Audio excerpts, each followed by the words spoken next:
good to see you today. Thanks for being here.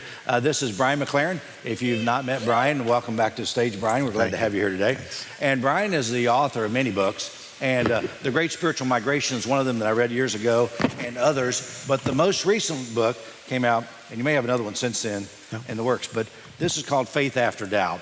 When I saw that it was out, just to let you see, Faith After Doubt, I immediately read it and bought a dozen copies and gave it to my staff. I said, we need to read this because this describes a lot about where we've been on our journey. And at that point, I began to email Bryan and say, hey, is it possible that you could come and talk to my congregation, because I think you just happen to have the pulse of who we are and described it so well. So let's give him a welcome. Would you just give him a sign to us? Welcome.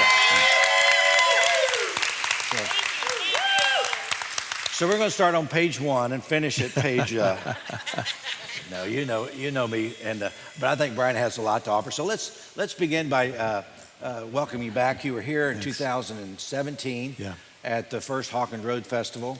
We sat on this stage together, but that's been a few years ago now. And the other thing that's interesting, we are about the same age, just 2 or 3 months different. Graduated the same year at high school, but we share that commonality, a lot of background together too. But tell me about your background. Sure. Well, I was born in upstate New York, but lived most of my life in Maryland, just outside of Washington, D.C. I grew up in a really conservative Christian non-denomination, but probably none of you have ever heard of it. It was called the Plymouth Brethren. But if any of you know what the word fundamentalist means, we were so fundamentalist that we didn't even use the word fundamentalist to describe ourselves. We just called ourselves Christians, and everybody else we weren't sure about. But my parents were loving, wonderful, loving people. And I was a kid who kind of grew up thinking I might get in trouble with my religion from a pretty young age. Yeah. So you grew up in the Northeast, and from there you went to school where? Went to University of Maryland. I was an English major, and my goal was to be a college English teacher. So I got my master's degree, and I loved literature, loved art in general, and I began teaching college. And you've been married how long? Grace and I have been married for since 1979, so 42 years. This is our 43rd year of marriage. Yeah. And you have children? We have 4 kids. The oldest is 40, and so they're all in their 30s and now 40. And we have 5 amazing grandkids, and yes, I have pictures. So where do you currently live? I live just 3 hours south of here, down in Collier County, Marco Island, so I'm your neighbor. Good. This is just a little bit outside of commuting range, but wish I were a little closer. I'd love to be here every Sunday with you all. We appreciate you coming every few years. Thanks. So we welcome you. So tell me a little bit about, you pastored for many years, and then you transitioned into writing. How'd that work? Yeah, so I was a college English teacher, as I said, but I had already gone through a lot of kind of religious and spiritual change in my life through my, adolescence and young adulthood. And while I was teaching college, a little fellowship group started in our home, and that became a congregation. So I became a pastor and pastored at the same congregation for 24 years. And it's a congregation. When I'm here, I feel a lot in common with that congregation. You might not know this, but you're outliers a little bit, and we were outliers too. You know what I mean? We were kind of different. And but while I was pastoring, I'd started to write a few books, and then I started getting a lot of invitations to speak to pastors. When I wrote my first book, I thought, when this book comes out, I'm going to lose all my friends. And I lost a few, but people started contacting me, especially clergy from across denominations, Catholic, Protestant, charismatic, Pentecostal, just a whole range. They started contacting me and saying, gosh, I thought I was the only one having these questions. I thought I was the only one thinking about these things. And any chance you'd come and speak to our group. So I was doing a lot of traveling. And at a certain point, I felt like, our congregation had gotten strong and mature enough, and I felt like it was time for me to pass that baton, and I started traveling. So I've just been a writer and speaker for the last, since 2006. So, and the other thing that's allowed me to do is I had a lot of causes that I cared about. So it just has enabled me to be involved in those kind of causes. Just like I know in this congregation, you all are just beautifully devoted to your community and helping your community. And you all, probably a whole lot of you have causes you care about. That's been a big joy in my life, yeah. Right, we really care about those people who can't get around. Yeah. Some of the marginalized, and just let you know, we gave away another car this week, which is kind of fun to be able to give away that kind of stuff. So we really want to make a difference in our community. Yeah. We heard this years ago, if your church closed down, would anybody miss you? Yeah. And we want to say, well, if we closed down, would they miss us? We like to think they would. Yeah. And so that's part of who we are. But tell me about this concept, though, faith after doubt. Yeah. Tell me, how did this start? And I'm going to plug a couple ideas in along the way. Sure. How did it begin for you? Well, as I said, I had this feeling that, for me, I loved science as a kid. And I thought it was really interesting. And I read all the books in the local library, that I could get my hands on about biology and botany and things like this. I just loved the natural worlds, the stars, dinosaurs, everything. I loved it all. And the church I attended was very literalistic, and so they always put a verses between science and faith. You know what I mean? There's always a big fight.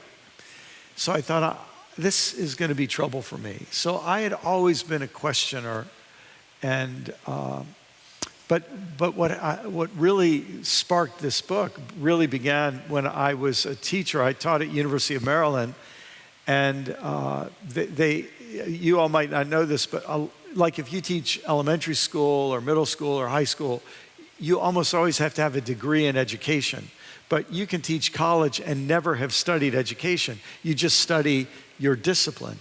So what my university did is they said, for all of you who are teaching but you've never had education courses, we will give you sort of free education backup. And I was interested in that. I went to this day-long seminar, and they talked about adolescent intellectual development. They said, look, if you're teaching young college students, you ought to understand how they develop. And I was exposed to what is a big field, any of you in psychology know, human development or developmental theory. And I was introduced to various stage models. And some of you may have heard of psychologists like, Freud had stage models, and Piaget and others. And in education, there are theories of how human beings develop through stages. When I went to this day-long seminar that was really at a secular university for general education, I felt like I got understanding to my own spiritual struggles and the journey I'd been on. And so since then, I've sort of been interested and read widely. And when I wrote this book, I wanted to try to simplify what I'd learned in ways that I knew had been helpful for me, I hope could be helpful for others. So let's start with stage one, because this has to do with spirituality. Yes. And also our faith development journey. Yes. And in stage one, put it into the church context, tell me about what a stage one church looks like. Yes. So let me just tell you the 4 stages, and so you'll kind of have the big picture. Simplicity was where all of us began. Complexity is the second step. Perplexity is the third step or stage. And harmony is the 4th stage. But we all start at simplicity. Just like when you learn math, everybody has to start with counting and adding and subtracting. You don't do multiplying and dividing till you've got adding and subtracting down. You don't do, advanced algebra and trigonometry until you have basic algebra down. So you have to learn, you build from the simple to the complex. And a lot of people are brought up in churches where simplicity is as far as you can go. And simplicity is really important, just like adding and subtracting are important. But when you're in a church that's centered in stage one, everything is about dividing the world into 2s. The good people, the bad people. The right people, the wrong people. And then you see everything in terms of twos: us, them, safe, dangerous. And things are in these two separate categories. The philosophical word for this is dualism. The world is divided into these two categories. And you can see why that's really important and necessary. Any of you who've raised children, you know, your children will pick up anything and put it in their mouth. You have to tell them, that's safe, that's dangerous, that's clean, that's dirty. And for people who are in a stage one church, that's all there is. And by the way, it doesn't matter if you're in sort of Christian simplicity or Jewish simplicity or Muslim simplicity. By the way, I think there could be an atheist simplicity too. Everything is us, them, in, out, safe, dangerous, accept, reject, welcome, fear, shun. And those dualisms really become the core of anything, of any religious community in stage one. And typically in a stage one community, you have the pastor who's the parent. Yes. He's the authority, and I'm saying, do this, don't do that, black and white. Yes, you can do this, but no smoking, no dancing, no drinking, no going to the movies, no, all the different things, yes and no. Very binary. In fact, I'll tell you, it brings to mind a story. I was a teenager, and I was in dualism. That's where almost all of us began. And some of you, the words I'm about to use, you'll have no idea what they mean, and you should just like breathe a sigh of relief if you don't know what these words mean. But in my church, we started this big controversy about Calvinism or predestination versus free will. And some preacher came and preached a sermon, and it upset everybody, and they were arguing about this. And I remember thinking, shoot, who's right? My dualistic mind. One side is right, the other side is wrong. And I went to this guy who was a few years older than me, who I respected. I said, hey, Dave, can you tell me which is right, which is wrong? And Dave says, you know, there are 4 or 5 different ways to think about this. And then he goes through them and presents each one as if he believed each one. And I'm like, and I said, well, which one is right? He said, well, I kind of can live with these two. Can't really live with this one. I could get along with that one. And I just remember, like, I'd never heard anybody say that when you have this question between this and this, that there were actually, it was more complex than that. And that scared me a little bit, but it also intrigued me a little bit. So when you see that difference, you start to understand, you can be dualistic and say, there's dualism and there's some other way to think about the world. And that young leader gave that to me. But a lot of pastors and priests and imams and rabbis, they never ever, either they never get there, or maybe they're there privately, they never go there publicly. So from simplicity, something happens. Yes. And then you move to the next stage, which is complexity.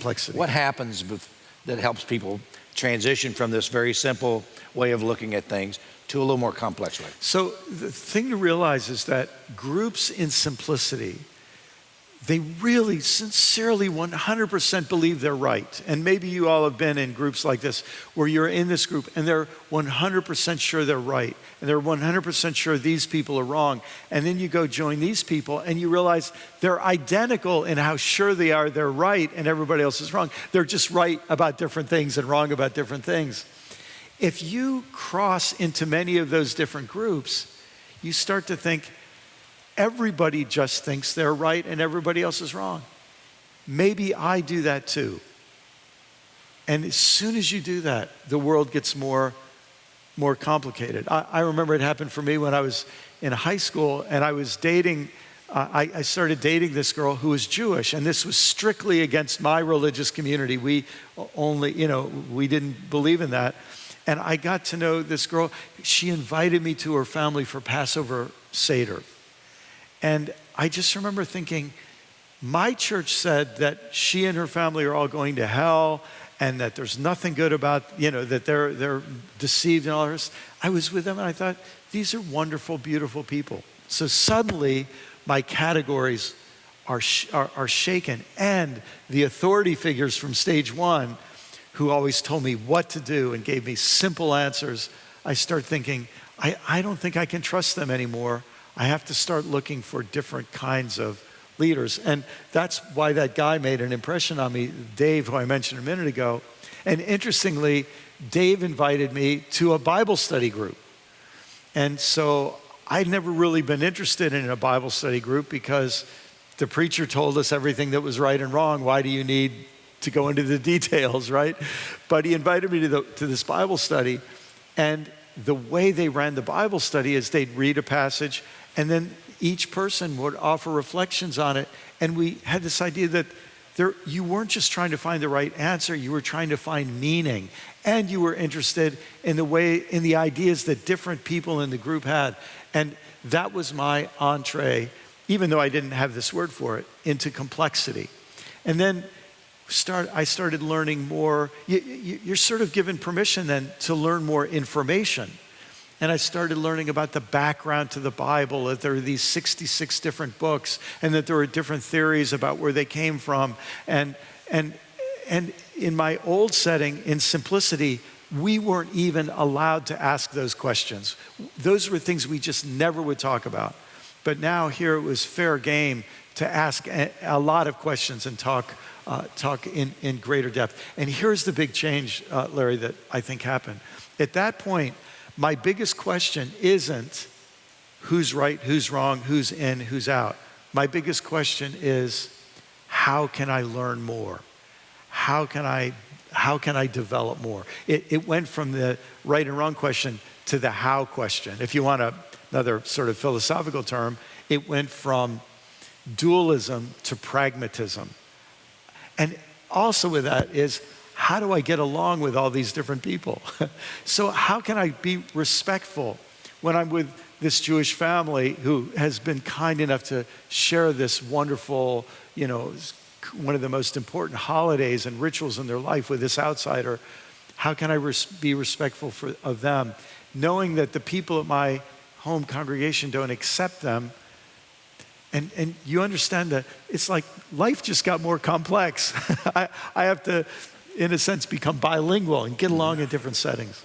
So simplicity, which leads to complexity. Yes. And so one is, just very much the pastor saying, do this, don't do that, and that's fine. Complexity is, be in a Bible study, do your own research. Now you're on your own a little more, and that's a natural progression. Yeah. And then we move to the next level, which is perplexity. Yes. And this is a place to where some people never make it. Yes. Some people live their whole life in stage 1 and stage 2 communities. Yes. They want the pastor to tell them what to do and how to do it, or they have a Bible study on their own, and they feel comfortable there.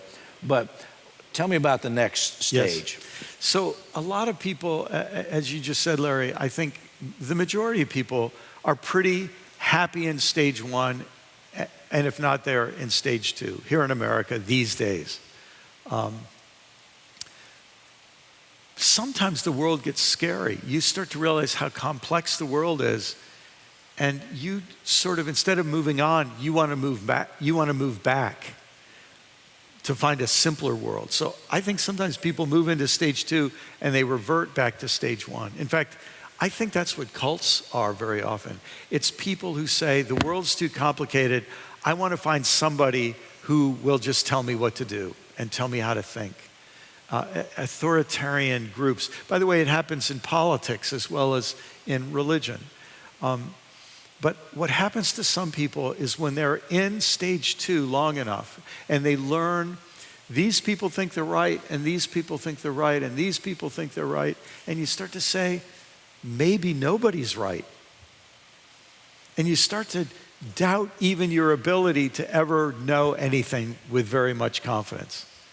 And not only that, but you start to realize there are reasons these people do things this way. It gives them a lot of money, or it gives them a lot of power, or it makes them feel superior over these people. And now you start realizing that the search for truth is interrelated with issues of power and justice and profit. And for a lot of people, this makes you kind of suspicious. Like maybe this guy is just here trying to sell a book to make money, right? That's the kind of thing you start saying in in stage 3.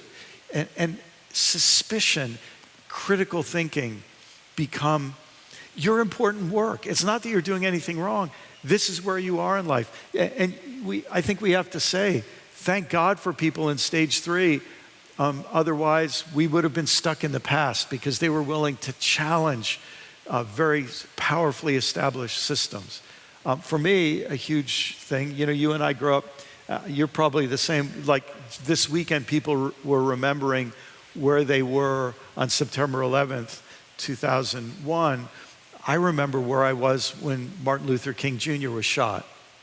And I lived just outside of Washington, D.C., and there were some riots and all the rest. And my dad put us in the back of our station wagon, drove us down into D.C., because he said, you need to see what's going on.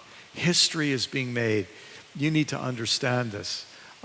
We just had the anniversary of what was called the March on Washington and the Poor People's Campaign. And my dad, because he'd grown up in Africa, and my dad had, a lot more common sense about race than an awful lot of people his age, white people his age and his time. He took us down and said, you need to see this, you need to be part of this. And what happens for a lot of people here in America, what brings them into stage 3 is they say, Americans have been told this story where we're always the good guys. And then you find out we were the bad guys a lot of the time. It wasn't that simple.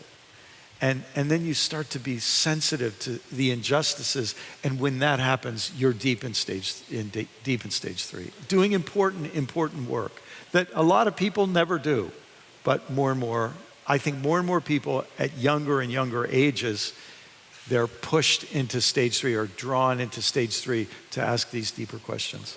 So many times we come to church and we're stage 1 early on. We shift to stage 2, we do our own thing. Stage 3 in the church world. Tell me how a seminarian would be in stage 3. Yeah, in fact, it's interesting. A lot of people in ministry, especially people our age and older, they grew up in stage 1 and stage 2 churches, and then they went to seminary, and all their professors were in stage 3 because they'd gone to graduate school and they'd done deeper research. And a lot of clergy go to stage 3 seminaries where there is no question you cannot ask. I'll just tell you, a lot of people, young people I meet today in seminary, love seminary because so few of them have ever been in a church where they could ask any question. But a lot of times in seminary, you can ask any question. And no subject is off limits. And what happens in stage 3 is you start to notice things that some people would say are contradictions, but other people would say, well, no, these are arguments. You start to notice arguments. And when you notice an argument in the Bible, instead of saying something's wrong with the Bible, you say, wow, the Bible's even more interesting than I thought it was before. So I'll just give you one simple example. If you know much about the Bible, and you don't have to, I'm not criticizing anybody if they don't, but in the Bible, there's a development. You start with hunter-gatherers in a garden, and then you develop a period of kind of patriarchs, what we might call feudalism of powerful men, and then all the people who sort of get protection under those powerful men. And then a bunch of those patriarchs, another word for them would be warlords, if you're thinking about sort of the history of Afghanistan that we've been looking at over these recent weeks, remembering these last 20 years. Those warlords band together and form kingdoms. And where one warlord becomes the lord over the others, or one patriarch becomes over the others. You see exactly this development in the Bible. And if you were to say, what does the Bible say about monarchy, about having one supreme ruler? You'll find people in the Bible who say, boy, things are way better now that we have a king. Back in the old days when we didn't have a king, Everybody did what was right in his or her own eyes, and it was chaos. Other writers in the Bible say, you know, when we got a king, we rejected having God as our king. We were way better when we were decentralized and we just all had to depend on God. It's way worse. You say, well, which one is the biblical view? You go to, in stage 3, you go to seminary, you grapple with that, and you realize different people in the Bible had different opinions about that. And then you think, well, are we lost? Well, then you think, well, maybe there was some wisdom on both sides. And this is the work, really, of perplexity. To say, if there's wisdom on both sides, then maybe I need to learn how to see the wisdom on both sides and hold that wisdom in tension. So, for example, there are some advantages of centralized government, and there are some dangers of centralized government. Government that's powerful enough to solve your problems could be powerful enough to oppress you.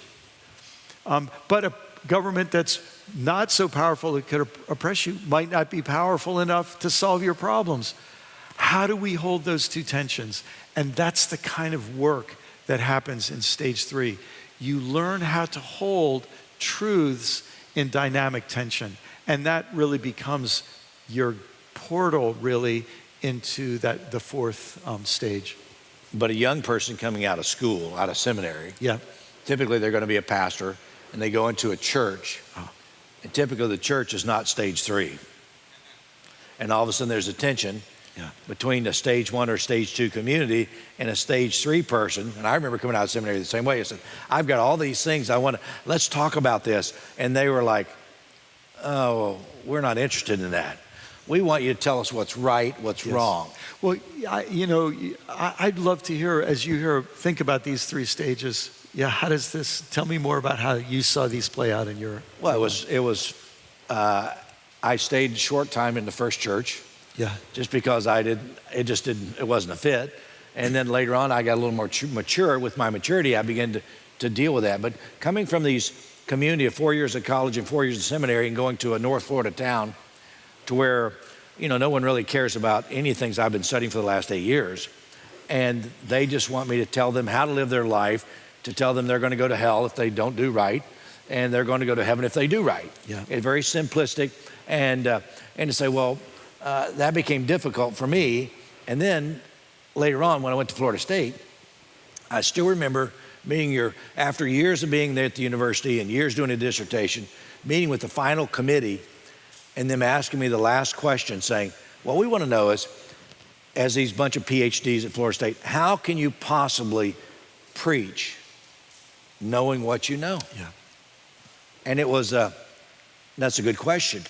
And what I begin to understand is I just have to stay on the central themes. Yes. To helping people. Yes. How that God loves them, and to proclaim the goodness of God, and to try to keep away from the dualism as much as I possibly could.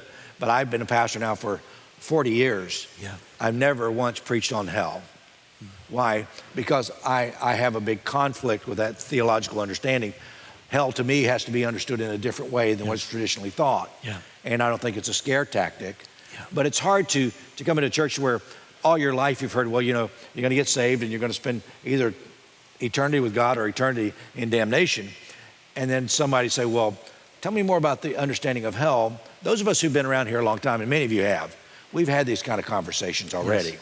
We've kind of gone through a little bit of a deconstruction. Yes. But we talk about taking the bricks. The last time you were here, you talk about taking the brick out of the theological wall. Yeah. And if you take just 2 or 3 out, the wall begins to fall and people don't know what they believe. Yes. And we have to choose to reconstruct that on a better foundation. Yes. And it's called love. Yeah. And acceptance and doing things for the community and trying to be Christ to the world. Yes. We think that's what's important to us.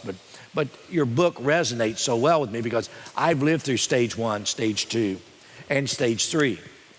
And stage 3 is a long time for me. Yes, me too. And sometimes you go stage 3, stage 2, stage 1, stage 2, you keep going back and forth. It's not just this instant, a moment of aha, and I've got it. That's not the way it was for me. But what I see frustrating is that the need for us to advance to stage 4, and it's hard to get us there sometimes. Yeah. But at Suncoast, we like to think about stage 4. What is that? And tell us about stage 4. So, Larry, you really just described it beautifully, because when those professors were, examining you for your PhD, and they said, "How are you going to preach?" See, when you're a scholar, you don't have to preach. When you're a scholar, you just can question, and you can just bring forth information. But what do we do with that? How do we live with that? And they thought, how are you going to have the confidence to do that? And then you said, you started to realize there were some central themes. So the way I see this working is, instead of it being like trains on a track, simplicity, complexity, perplexity, harmony is stage 4.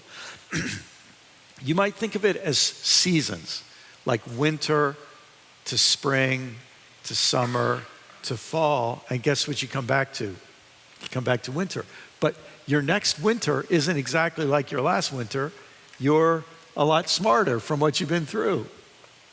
If you think of it like this, imagine you were suddenly plunked down on the earth in the beginning of spring, and you think, oh, this is a beautiful place. And then you get to summer and you think, hold it, this place got really hot suddenly. I liked spring better, But you say, oh, it goes from being cool to being really hot. And then it starts getting cool again. You think, what's going on here? Once you've been through it once, you're not so surprised the next time. So one way to think about harmony is a new simplicity, but on a higher level, or on a bigger, more expansive level. And what happened for me is, because I was a preacher, and I was preaching Sunday after Sunday, and I was sort of preaching in complexity, but I was living in perplexity, trying to simplify it. In some ways, I was trying to preach myself back into complexity. I was in stage 3 trying to preach myself back into stage 2. I don't know if that makes sense to you, but a lot of preachers are there. But because I was reading the Bible, I started noticing.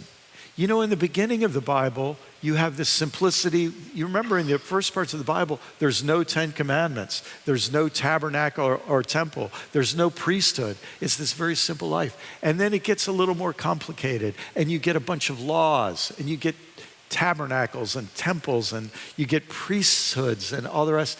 And then you find parts in the Bible, like the book of Ecclesiastes or the book of Job, where all of that stuff falls apart. And then you find something beyond it. You see it in the prophets. You see it in poetry of the prophets, where they have a vision of a better way of life. And then I really saw it in the teaching of Jesus, where Jesus dares to say to people, "You have heard it said." And then he would quote something from the Hebrew scriptures, and then he would say, "But I say to you." He challenges all of that complexity with a new simplicity. And he says, the thing that really matters is love. To love your neighbor as yourself. To love God with your whole heart. And I'm sure if he were here today, especially here in Florida, he'd say, and to love the earth, because we human beings are really destroying it. And it's God's creation. And if you love your neighbor and you love yourself and you love God, you better love the earth that you and your neighbor depend on and that God loves and created. But suddenly everything comes to this new simplicity, and this new simplicity is just way bigger. Another way to think of it is, instead of like you go from this room to this room to this room, think of it as rings on a tree, that you start with this ring of simplicity, you get a bigger ring of complexity, a bigger ring of perplexity that challenges and questions all the simplicity and complexity. But then there's an even bigger ring, and that ring is love. And that ring, it's, and I don't know if you would agree with me on this, but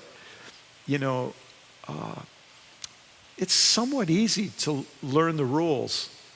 And it's even somewhat easy to follow all the rules, at least to pretend to follow the rules or make it look like you're following all the rules. But when you enter into love, man, you're never done. It's never easy, you realize love takes you farther and farther. And so that new simplicity is so much bigger. So just in a moment, beliefs are Yes. often part of the stage 1 and stage 2. Yes. What you believe is absolutely important. You got to list everything, and I believe all these things, and I recite what I believe, and if I keep reciting them, I'll really start to believe them. Yes. But faith is a little different. So what happens, I think, is before perplexity, a lot of people, especially a lot of Christians, Catholic, Protestant, whatever, a lot of Christians assume that faith is beliefs. You start with simple beliefs, then you get complicated beliefs, and you see all the arguments among different beliefs. And then in stage 3, you just start wondering, what's the deal with beliefs? And I think when you go through that perplexity, what some people call deconstruction, that challenging and questioning, and you come out and you say, listen, I'm not so sure about this. A little bit like my friend who I met who said, well, there's 4 or 5 different ways to look at this, right? And I can live with a couple of them. He could only say that because he was starting to see that there was something even more important. And what I would call faith beyond just beliefs. Faith is what takes us to say, I may not understand everything, but I know this. Love is what's most important. Faith is really good. Hope is really good. Love is the most important thing of all. And I remember, it was only maybe 10 years ago, I noticed this verse. It had been there in the Bible the whole time, but I just always read right over it. It's in the book of Galatians in chapter 5. And Paul is talking about issues that were really important in his religious upbringing. We don't even need to go into that. But he says, these things that were so important to me, are you this or are you this? He says, they don't mean a thing. The only thing that matters is faith expressing itself in love. And I remember when I read that verse, I thought, that's been the struggle of my life. And that, in many ways, is that new simplicity of harmony. And so now Paul is in a place where he says, I just want to love everybody. It doesn't mean I agree with them. It doesn't mean I approve of them. My approval is irrelevant. My agreement is irrelevant. Because God loves everybody, I want to love them too. And that is a very, very different place. And it really is, and you travel quite a bit around. You see a lot of different communities. And one of the things that you see and I've seen is that we go from community to community, and there's a lot of stage 1 and stage 2 communities out there. As they were in Europe, they've died off, and it seems like Christianity is you know, it's less in Canada, it's less in Europe, it's less in Eastern Europe. It just gets less and less, and we're on that same track. And I think what is dying off, for me, is a lot of stage 1, stage 2 communities, because they move to perplexity and then they just don't go to church. That's right. They never make that transition into harmony. Yeah, I bet there's people here who feel this. When I was a pastor, I can't tell you how many times people said to me, I feel like I've been on a train on my way out of Christianity, and this church is my last hope. I've tried so many different things, and what they were basically saying is, everybody's giving me a stage 1, stage 2 version of Christianity. I feel like I've grown beyond that. Can Christianity offer anything to a person like me? And then what I think you would feel, what I feel is, oh, listen, when you start looking at it from that stage 4 perspective, you just see things, it's so much richer. You end up loving Jesus way, way, way more. You just think, so many things he said and did. For example, he spoke in parables. People would ask him a question, and instead of giving them an easy answer, you know, which is right, these people or these people, he'd say, well, let me tell you a story. And he tells you a story about a guy who had 2 sons. And the one who looks like the bad guy turns out to be in a better place than the one who looked like the good guy. And you understand he's telling that story to challenge those simple categories. And so you get the Bible back, but in a much, much deeper way. And I think that's exactly what's happening around the world. And as you say, I remember, I just was thinking about this the other day. I think it was 12 or 15 years ago. I was invited to travel to a bunch of seminaries across Central and South America. And then I was invited in Argentina. They had a continent-wide youth workers gathering. And so these were people who were working with teenagers from, Panama to Chile. And there's like 400 or 500 youth workers at this gathering. And I realized that the high school and college students that they were working with were asking the same questions there as they were asking here in North America and as they're asking in Europe. And they were on this same journey and they were facing the same struggle. And they realized either we create communities like this, that where you can be at whatever stage you are. Listen, if all you're trying to figure out is, how do I stay sober for another day? That's a really important survival question for a lot of folks in stage one. That's right. That's the question you've got to grapple with right now. But if you're in that stage of complexity, there's room for you. We need places that have room for everybody at whatever stage they're in. We need faith communities that have that big of an embrace. And I was telling Bryan earlier, I have 5 grandchildren, which I love dearly.